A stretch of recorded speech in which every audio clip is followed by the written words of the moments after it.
What's up, YouTube? Taking a cue from my boy to have a nice intro. Anyways, I am in Whittier, California. It is October 30th, Friday, in the year of our Lord 2020. And it is 17:37 hours, otherwise known as, for you civilian types, 5:37 in the afternoon. Sun is about to set in a little bit. After this weekend, the clocks will go back 1 hour. So this is the last weekend where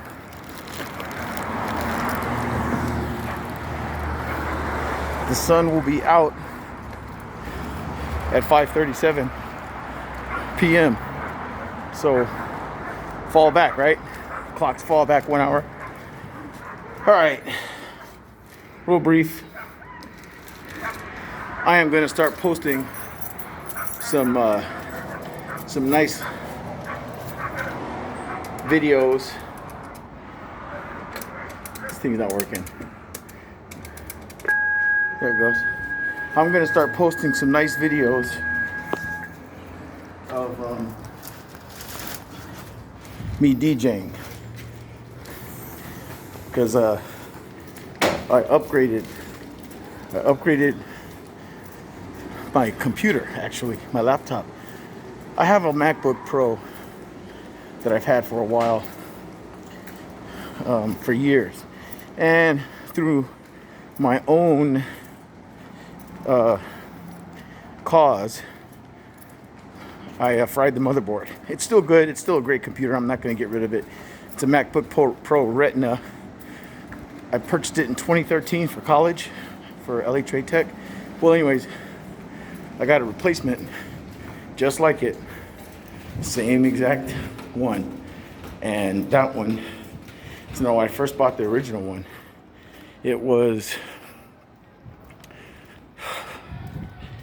I want to say $1,400, because it was new in 2013 when the Retinas first came out.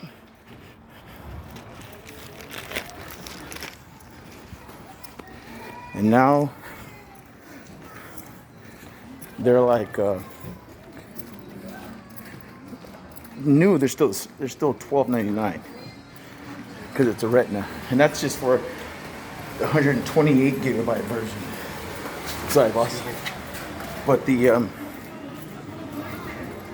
256 gigabyte version, which is what I wanted, that sucker's like $1,500, brand new. So what you do is you go on OfferUp, Amazon, and you check Facebook, and you check all these different, like eBay and stuff like that. You look for bargains and deals, and so I found one. This one was just a little over $450, so less than $500 for a really good MacBook Pro Retina. The only thing about those 13-inch MacBook Pro Retinas that I find to be annoying is the problem I had when I first bought my original one, is that when they first came out, they offer two versions, which I think they still do, which is the 128 gigabyte version, and then the 256 gigabyte version. And when they first came out in 2013, when I bought mine, it was like, I don't know, like $1,300 or $1,400, something like that. I think it was $12.99 plus the protection plan, which was like another $250. So Apple has a way of, man, they charge you a lot for their products. I do understand that they have, in my opinion, the best products when it comes to computers, whether it's a laptop or the iMac. I do think that Apple makes a superior product. I really do. As far as iPhones and all that, I really don't care. This is an Android. I'm more about Android than I am about Apple iPhones. That's just me, preference. But when it comes to computers and laptops, best believe it's about the MacBook Pro or the iMac as far as I'm concerned. So I've been kind of hamstrung. I haven't been able to practice with my DJing for a number of months because of the simple fact that my iMac went down and my MacBook Pro has been down for a long time. So I was using my iMac, which went down, and I don't know why, other than the fact that the screen is cracked, which was not my fault. That person shall remain nameless. She knows who she is. Anyways, so after all this time, you know, you work, you make money, you pay bills, you save a little bit, you run across a deal, you spend some of your hard-earned cash on something that you really need and want. I do need and want it.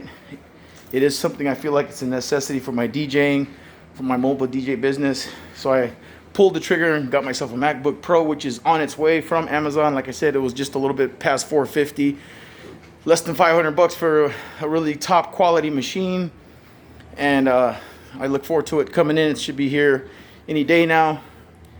And when I do, I will start posting videos of me DJing and live streaming. And you got to be careful with that, with social media nowadays, for copyright, with the songs, you know, Warner Brothers and all the different producers and record companies, Capitol, Warner Brothers, whoever else. So you have to stream your music or put it on. If you're going to upload it to YouTube, it has to be within compliance of the Fair Use Act or something. Copyright 107, fair use.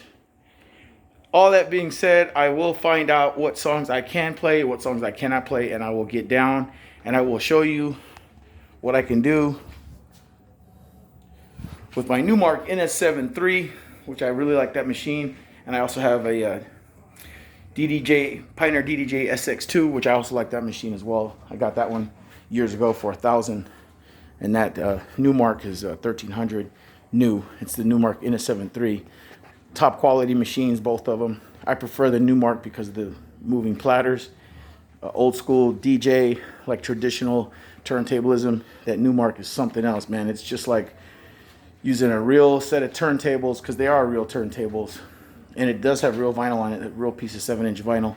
So I look forward to that. Just wanted to give you guys a quick update on that. And I also am upping my vlogging game for those videos. I pulled the trigger on a Canon EOS T5, which shoots in 1080p. And it's a great little camera. The battery's not in here, it's being charged. But this is a really good camera. It came with a very basic lens, but it gets the job done. I recommend it. I've been a Canon user for years. I had the Canon Rebel. Forgot what model it was. I bought it like 10 or 11 years ago. This one is new, but this one is also a model that came out like 6 years ago. So it's an older model, but it's still really good. It's a great camera. It's light. Canon has been durable as far as I remember. My Canon Rebel that I bought like 10 or 11 years ago, that thing was very durable. Lasted me years. Dropped it, kicked it, you name it. That thing lasted and took pictures. The main thing you got to realize with photography is it's not so much the body of the camera that matters. It's the glass. It's the lens. It's your eye, your skill, and a lot of it post-production, and your lighting. Any photographers, go ahead and chime in. Lighting, your ISO settings, your frame rates if you're doing video, your aperture, your artistic ability as the actual artist, which is the photographer, and your ability to do post-production editing. That's the stuff that matters, more so than the camera. Now in this particular case, the reason I like the camera is because of the features. It does this, it does that, you could adjust this, you could adjust that. So it eliminates a lot of post-production work because you can get things the way you want them initially in a RAW shooting versus a JPEG shooting. Some cameras just shoot in JPEG. This shoots RAW or JPEG. I prefer to shoot RAW. And then 24 frames a second if I'm doing video. And then you double your your settings for the not exposure, but the you got the frame rate is 24 a second, and then you photographers know what I'm talking about. I can't think of the word. but then you double the thing, and then you get cinematic quality video, which is smoother. You want smooth video.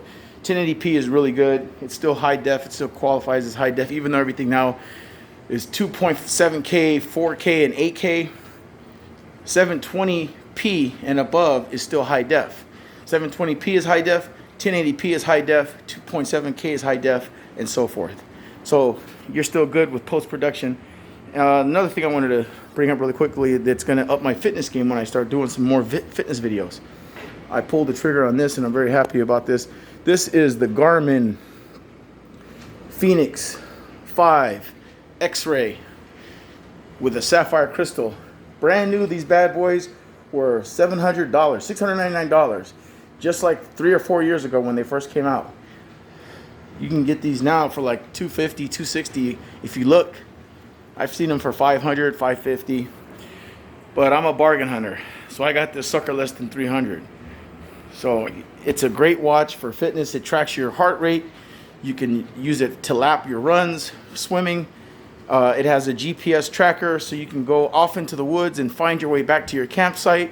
I don't know why more people don't buy these kinds of things, because they will keep you from getting lost in the woods, and therefore the sheriffs are looking for you and mountain lions are after you and all that.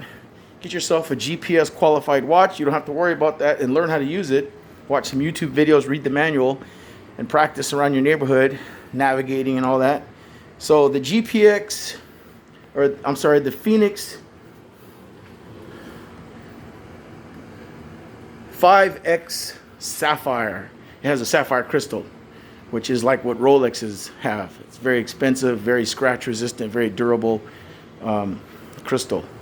So highly recommend it.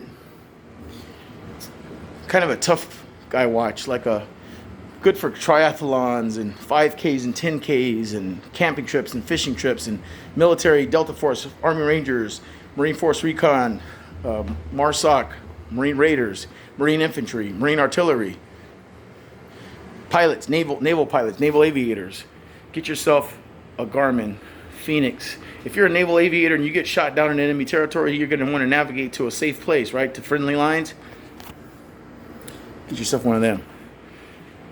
So when that computer gets in, stand by for some fun videos, and stand by for some fun videos for me working out and doing my thing out there, lifting weights, running, doing my jumping jacks, push-ups, and getting down and dirty with the workouts. Stay motivated. Happy Halloween. Be safe. Do what is right. And if you vote, vote for the way that you think that God would want you to vote. Think about Jesus. Would he want babies to have a chance to live so he could save their souls? Think about it that way. Staff Sergeant Calhoun from Whittier. You guys are awesome. Out.